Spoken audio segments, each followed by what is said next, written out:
Tudo da Canção Nova em um só lugar. Canção Nova Play.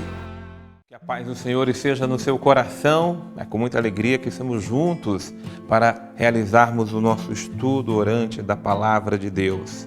A Bíblia no meu dia a dia. Dia a dia Deus nos faz companhia por meio da sua Palavra, que alimenta o nosso coração, que dá fecundidade à nossa vida espiritual.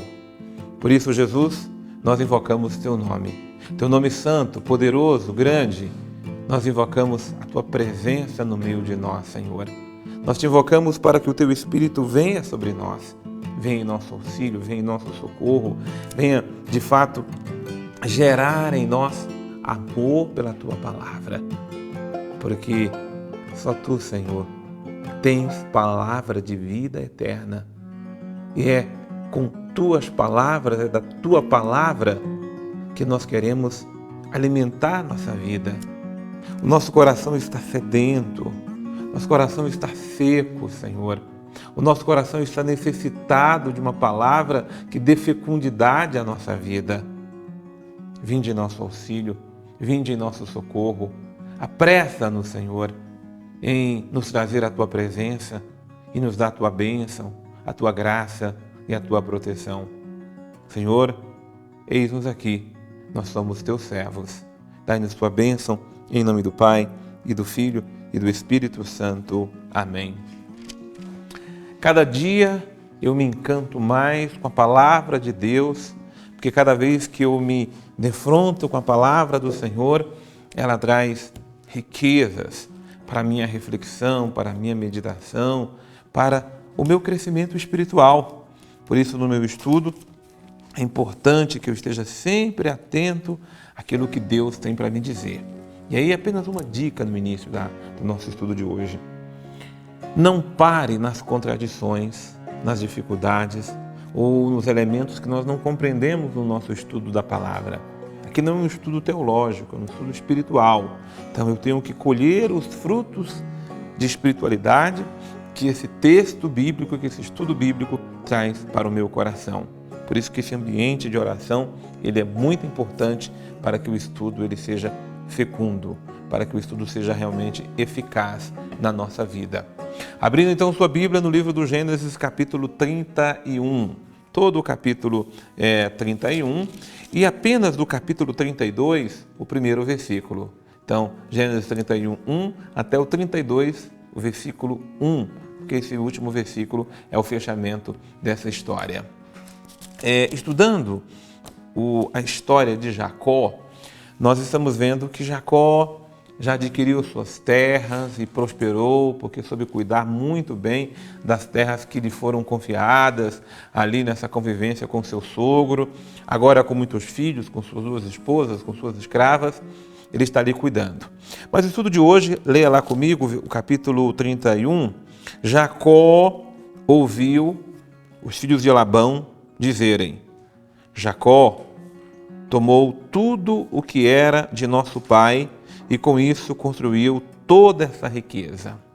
Você sabe o que acontece quando o ciúmes começa a entrar no coração de irmãos, né? Então, quando alguém prospera um pouco mais, quando alguém tem algo que seja maior do que eu tenho, eu começo a rivalizar com aquela pessoa. Eu começo a deixar a inveja tomar conta de mim. E aí, esses irmãos deixaram a inveja tomar conta do coração deles. Eles viram o que Jacó tinha, mas não viram o trabalho que Jacó realizou ou a maneira como Jacó conquistou tudo que ele tinha. Quando a gente não olha com profundidade as coisas, nós deixamos a inveja tomar conta dos nossos sentimentos. Ele notou também, aqui Jacó, pelo rosto de Labão, que esse já não o tratava com os mesmos sentimentos de antes, né? Nem o próprio sogro tratava mais Jacó do mesmo jeito. E o Senhor disse a Jacó, e aqui é importante, é uma ordem de Deus, tá? Então Gênesis 31, versículo 3. Volta para a terra de teu pai, para a tua terra natal, que eu estarei contigo. Ordem e promessa, né? Deus dá uma ordem a Jacó, volta para a tua terra. E aí eu queria chamar a atenção dessa ordem de Deus, porque às vezes nós estamos vivendo uma situação na vida que ela já deu. Nós precisamos tomar outro rumo na vida. Mesmo que a gente gosta muito das coisas de uma forma já muito acomodada, pronta, é desse jeito. Não. Há momentos que precisamos tomar outros rumos na vida para continuarmos a crescer na bênção de Deus. Vimos isso desde Abraão, que precisou sair da sua terra.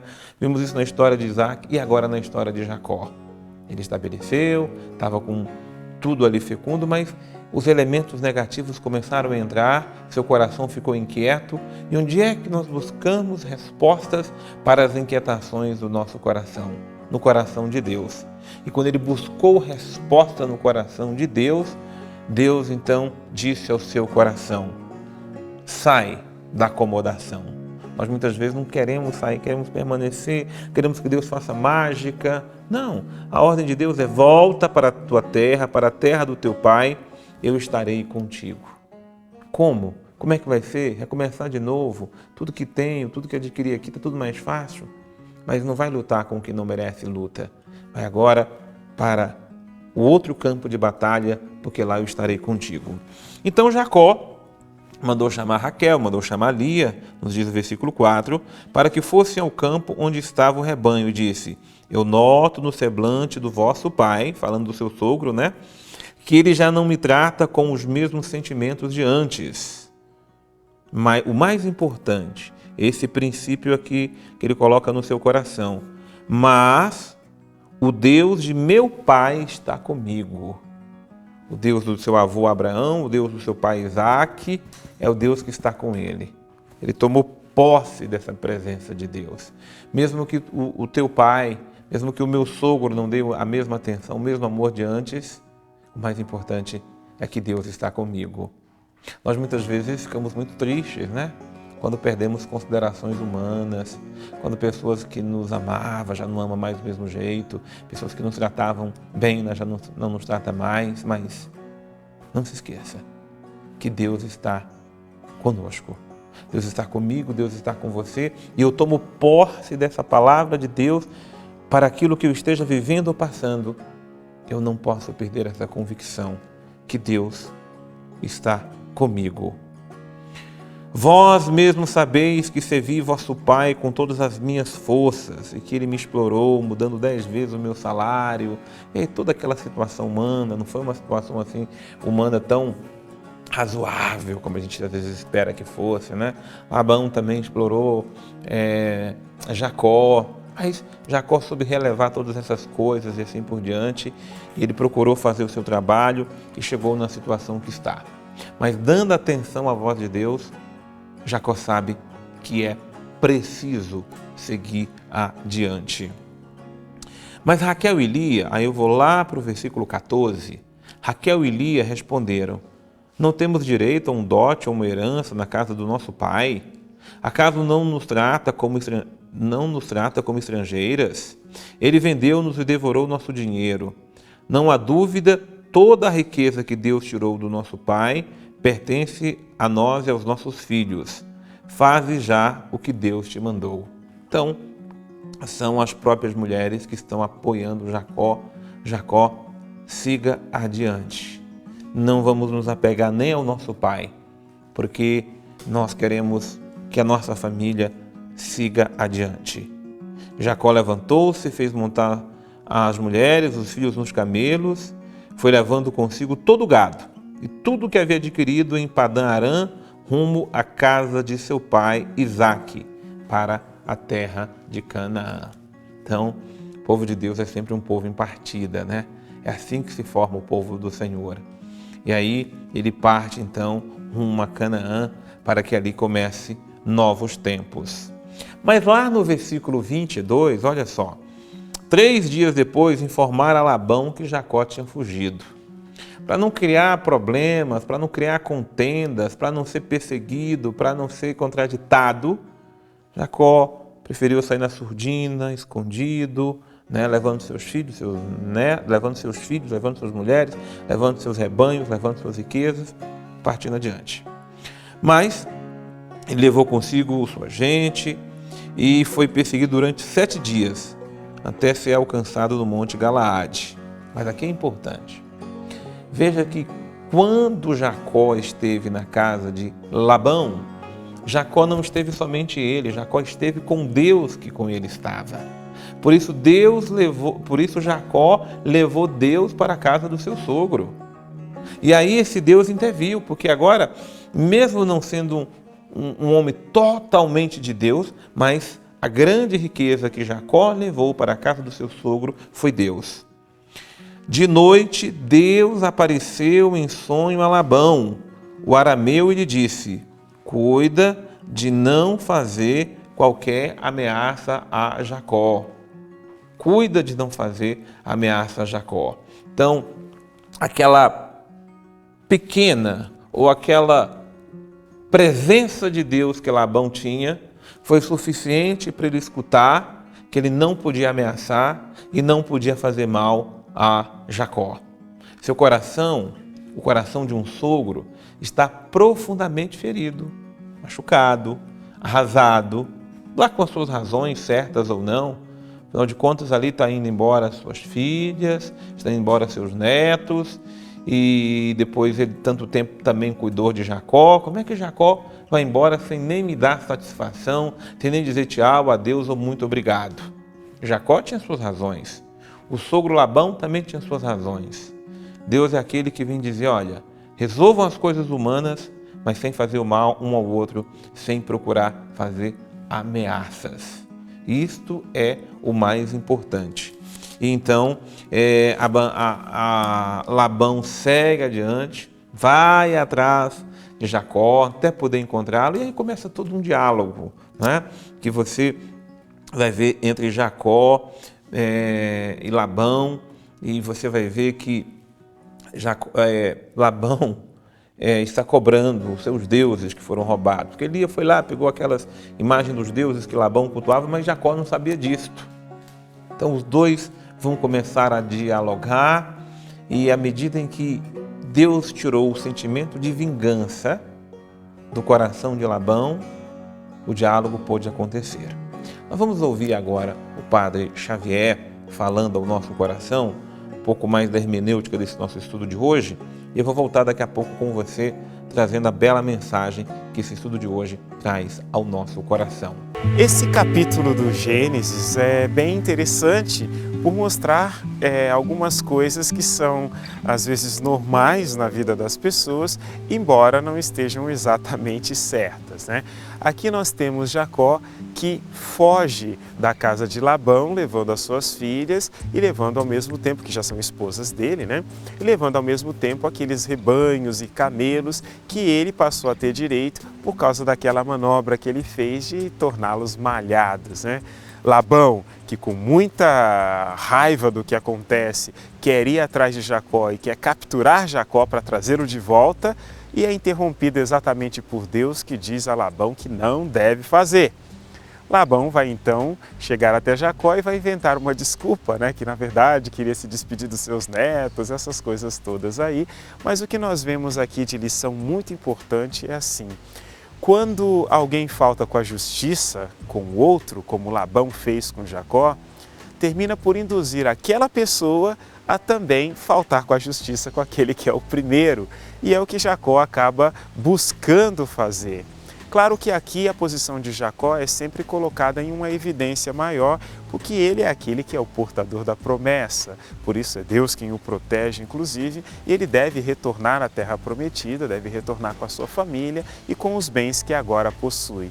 Mas a grande lição que fica aqui é o seguinte: nós não devemos ter a nossa vida marcada por ações simplesmente reativas, como acabou tendo Jacó. Nós precisamos construir as de verdade sobre ações que são positivas, ou seja, não é porque alguém foi injusto comigo que eu tenho o direito de ser injusto com aquela pessoa. Mas aqui, como nós estamos falando da aliança, é Deus quem vai costurando as coisas e vai estabelecendo então para Jacó a possibilidade de um retorno que seja realmente um retorno próspero. Nesse caminho de retorno, Jacó terá muitas experiências fortes com Deus, e a partir daí então será nesse retorno que inclusive o seu nome vai ser modificado, porque ele vai receber a missão a partir desse reingresso na terra prometida. Por isso, vejam só, Embora existam erros da parte de Jacó, Deus não falha com a sua promessa, Ele a mantém, como Deus também nos acompanha, embora a nossa vida também seja marcada, às vezes, por várias observações. Por ingenuidade que Raquel roubou as estatuetas dos ídolos do seu pai, mas na verdade ela queria levar consigo, era a herança que ela achava que ela tinha direito, como também seus filhos. Mas o mais importante, a mensagem que fica no nosso coração, é aquilo que está no capítulo 32, no versículo 1. Labão levantou-se cedo, beijou os netos e as filhas e os abençoou. Depois foi embora de volta para seu lugar. Aqui se dá a partida e a ruptura. A ruptura que é necessário se fazer quando eu quero constituir um novo. Eu, às vezes, preciso romper sem deixar de amar. Labão não deixou de amar suas filhas, nem Jacó deixou de amar Labão. Mas ele sabia que precisava constituir um novo.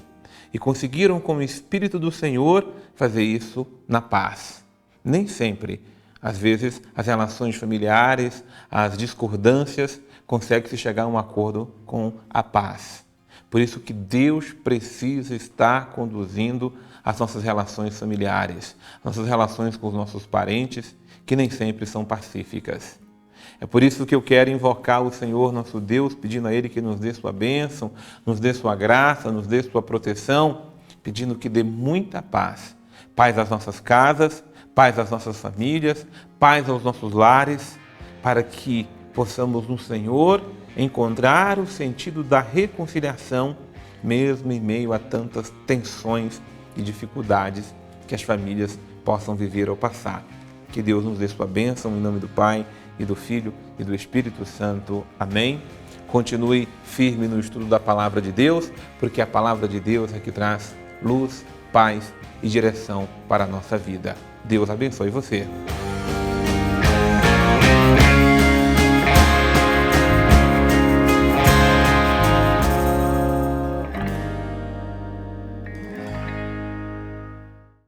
Tudo da Canção Nova em um só lugar. Canção Nova Play.